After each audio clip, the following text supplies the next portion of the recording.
बिस्मिल्लाहिर्रहमानिर्रहीम जी। अस्सलाम वालेकुम। कैसे आप सब लोग? उम्मीद है खैरियत से होंगे। तो जी बस अल्लाह ताला हमें और हमारे मुल्क को खैर व आफ़ियत में रखे और इसकी हिफाजत करे नौसरबाज़ों से।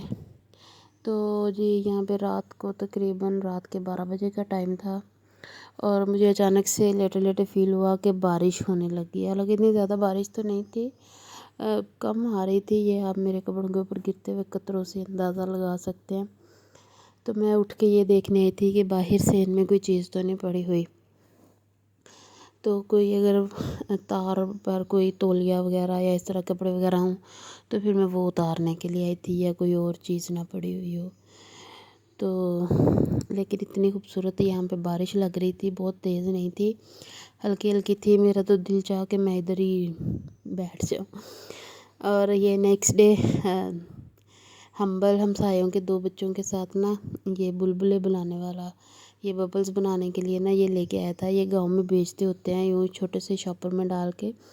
अब तो मैंने बहुत अरसे बाद देखा, अब तो ये बाज़ार में इसको इतना मतलब वो एडवर्टाइज़ किया गया है। अब तो मुख्तलिफ़ तरह के गैजेट्स आ गए हैं इसको बनाने के लिए। लेकिन पहले हम जब छोटे होते थे तो हम ये इस तरह ही लेते थे और हमने बहुत कोशिश भी की है इसको बनाने की। लेकिन ये पता नहीं किस चीज़ से बनाते हैं कि ये फिर उतने बबल्स नहीं बनते। शैम्पू भी डाला, कपड़े धोने वाला, बर्तन धोने वाला, हर तरह का साबुन इसमें हमने तो यूज़ करके देखा है अपने बचपन में। हमसे तो नहीं बनते थे, लेकिन बहुत अट्रैक्टिव लगते हैं मुझे तो अब भी। इस एज में भी ये इतने अट्रैक्टिव लगते हैं। मैं तो अक्सर बाज़ार में इनका जो पानी वगैरह मिलता है ना वो हम्बल को ला के भी देती हूँ। अच्छा, तो ये चॉपर लिया था, ऑनलाइन मंगवाया था।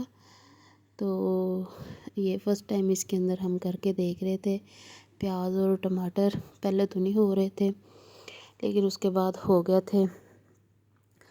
मैं बच्चों के लिए नाश्ता बना रही थी तो मैंने सोचा इसके अंदर ज़रा अच्छे से चॉप हो जाते हैं, क्योंकि मोटे मोटे अगर वो प्याज हों तो वो हम्बल नहीं खाता, हाथ तो खा लेता है। हम्बल को तो वैसे ही इतना इशू रहता है ऑमलेट से, मैंने नहीं खाना, मुझे कहता है खाली रोटी दे दो, बस ऑमलेट ना दो।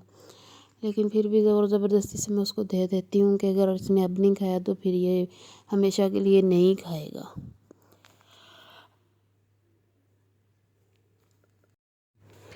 तो यहाँ पर मैंने 3 अंडों का ऑमलेट बनाया था, दोनों बच्चों के लिए और ख़ुद के लिए भी। और साथ में एक पराठा बनाया था, क्योंकि ऑमलेट ज़्यादा था तो हातिब जो है वो अक्सर केला ऑमलेट भी खा लेता है। तो जो पराठा था वो मैंने हम्बल के लिए बनाया था।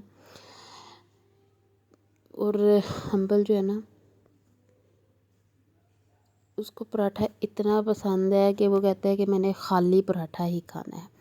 तो फिर मैं अक्सर वैसे इस तरह भी करती हूँ कि पराठे के अंदर हल्की सी काली मिर्च और नमक जो है वो छिड़क लेती हूँ और उसको ना पराठा बना देती हूँ। लेकिन अब मेरी कोशिश होती है कि उसको सालन या ये इस तरह की चीज़ की आदत डाली जाए, मतलब उसका कोई टेस्ट इस तरह की चीज़ों का डेवलप हो, ताकि नेक्स्ट डे अब वो स्कूल जाना शुरू करे तो मुझे खुद मेरे लिए भी आसानी रहे और उसके लिए भी आसानी हो। और स्कूल की जो कहानी है वो भी मैं आपको सुनाऊंगी कि हमने उसके लिए कौन सा स्कूल सेलेक्ट किया है और कैसे किया है। खैर वो भी एक अलग कहानी है। अगले वाली वीडियो में इंशाल्लाह कल को मैं आपको वो मतलब वो बताऊंगी। और यहाँ पर मैंने ऑमलेट जो अंडे थे वो मिक्स करके रख दिए थे। मैंने सोचा था कि मैं साथ साथ बनाऊंगी। और ये जो है ऑयल थोड़ा ज़्यादा डल गया था, लिहाजा इसी ऑयल से मैंने वो पराठे के ऊपर डाल दिया था, क्योंकि नॉन स्टिक पैन में तो थोड़ा सा ऑयल भी ज़्यादा ही होता है।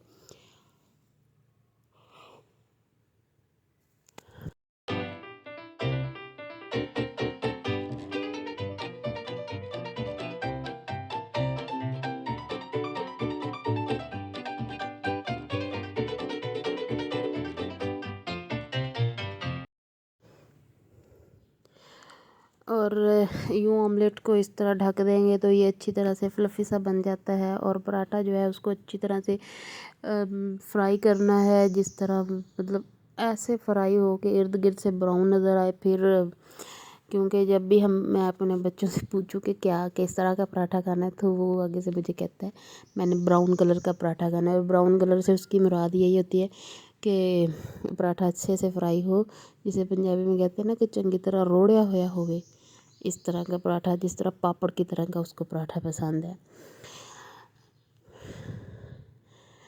تو بچوں کو ناشتہ واشتہ کروا کے پھر سونے کا ٹائم ہو جاتا ہے میرا، تو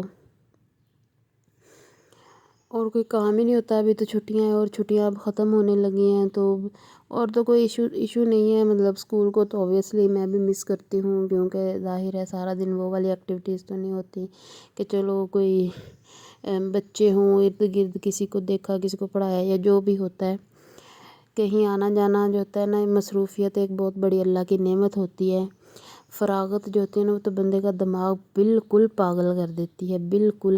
اگر آپ فارغ رہنا شروع کر دو نا گھر میں، تو آپ کی خام میں اپنے بہن بھائیوں سے، میاں بیوی کی آپس میں لڑائیاں ہونی شروع ہو جاتی ہیں۔ تو میں تو اللہ کا بہت شکر کرتی ہوں کہ جاب پہ جاتی ہوں، چلو 4-5 گھنٹے میں گھر سے باہر نکال آتا ہے، ذرا فریش ہو جاتا ہے، اتنے میں تسلی سی ہو جاتی ہے کہ چلو کپڑے شپڑے پا لے تو سر شروا لیا، اور کچھ بھی نہیں ہوتا۔ اور جی اس کے بعد ناشتے کے بعد نا دوپہر کو 2:30-3 بجے بارش ہونے لگی تھی، اور یہاں پر اتنی شدید بارش تھی، لیکن میرا بچہ جو ہے نا وہ کہہ رہا تھا کہ میں نے بارش میں جانا تھا، اور بڑی مشکل سے میں نے ان کو اندر قابو کیا ہوا تھا۔ اچھا، یہاں پر میں نے آپ کو ایک بڑی ضروری بات بتانی ہے، یہ جو سیل ہے نا، یہ آپ دیکھ رہے ہیں بیٹریز جو ہم ریموٹس وغیرہ میں ڈالتے ہیں، یہ چھوٹے بچے اکثر ریموٹ لے کے چلتے ہیں، پھر جب وہ گرتے ہیں، ریموٹ گرتا ہے تو وہ کھل جاتا ہے، اس طرح کے سیل باہر آ جاتے ہیں۔ تو آپ نا ان بچوں کو بہت احتیاط کیا کریں گے، ان کے ہاتھ میں اس طرح کا سیل نہ آئے، کیونکہ میں نے اپنی آنکھوں سے ایک ایسا کیس دیکھا ہوا ہے کہ یہ سیل جو ہے نا، یہ بچے نے منہ میں ڈالا اور سانس کے ساتھ وہ اس نے نگل لیا، اور جیسے یہ سیل آپ کے جسم کے اندر جاتا ہے، یہ فوراً سے گھلنا شروع ہو جاتا ہے۔ مطلب آپ یہ نہیں کہہ سکتے کہ اگر اندر یہ 5-10 منٹ بھی پڑا رہے گا یا کس طرح، کیونکہ یہ فوراً گھلنا شروع کر دیتا ہے، اور اس کے بعد جو بھی یہ نقصان کرے گا اس سے اللہ مجھے، میرے اور آپ سب کے بچوں کو بچائے۔ لیکن یہ بچوں کی بہت فیوریٹ چیز ہوتی ہے، مطلب ریموٹس تو ہر بچہ جو ہے نا وہ اتنی بری طرح سے ان کا شدائی ہوتا ہے، اور یہ حاطب تو اتنا ہے نا، یہ تو گھنٹہ گھنٹہ روتا رہتا ہے کہ مجھے ریموٹ پکڑاؤ۔ تو لہٰذا میری آپ سے، میں نے خود دیکھا ہے، اور مطلب ایک بچہ آیا تھا ڈاکٹر کے پاس، اور ڈاکٹر نے کہا تھا کہ جو سیل ہے وہ 25% اس کے گلے کے اندر نا گھل گیا ہے، اور اب یہ آپریشن سے نکالنا پڑے گا۔ تو جتنا اس نے نقصان کر دیا نا سیل کا، وہ تو نہیں ہمیں پتہ کہ کتنا نقصان کر دیا ہے۔ تو میری آپ سب سے ہی گزارش ہے کہ اپنے بچوں کو اس چیز سے بہت بہت بہت احتیاط کروائیں، خاص طور پہ وہ جو چھوٹے سیل ہوتے ہیں وہ بھی، اس طرح کے بھی۔ ایک تو یہ تھوڑے سے بڑے ہوتے ہیں، وہ تو پھر شاید گلے میں پھنس کے نکل جائیں، لیکن یہ جو چھوٹے والے سیل ہوتے ہیں نا، جو اکثر موٹس میں ہوتے ہیں، یہ تو خاص طور پر۔ تھینک یو جی، اللہ حافظ۔